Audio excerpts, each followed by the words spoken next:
Welcome to eye witness news. Vajrapu Kotturu మండలం పూండి గోవిందపురం ప్రభుత్వ junior కళాశాలలో 72వ గణతంత్ర దినోత్సవ వేడుకలు ఘనంగా నిర్వహించారు. ఈ సందర్భంగా కళాశాల ప్రాంగణంలో జాతీయ పతాకాన్ని ఆవిష్కరించి గౌరవ వందనం చేశారు. ఈ కార్యక్రమంలో టీడీపీ నాయకులు పుచ్చ ఈశ్వరరావు, కర్ని రమణ పాల్గొనగా కళాశాల ప్రిన్సిపల్ రమేష్ ఆధ్వర్యంలో వేడుకలు జరిగాయి. ముందుగా జాతీయ జెండాకు వందనం చేసి జాతీయ గీతాన్ని ఆలపించారు. ఈ సందర్భంగా నేతలు మాట్లాడుతూ గణతంత్ర దినోత్సవ ప్రాముఖ్యతను వివరించారు. డాక్టర్ బిఆర్ అంబేద్కర్ రూపకల్పన చేసిన రాజ్యాంగం వల్లే భారతదేశం సర్వసత్తాక ప్రజాస్వామ్య దేశంగా ఎదిగిందని చెప్పారు.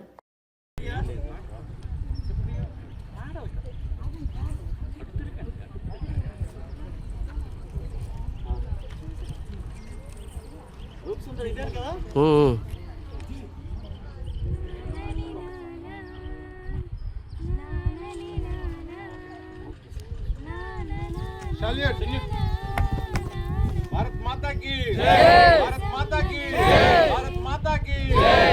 मनदे देशम मनदे तेजम मनदे गुरुतुल्य झंडा मनदे नीति मनदे जाति मनदे नीति मनदे जाति मनदे प्रजल अंडదండ మనదే అందాల బంధం ఉంది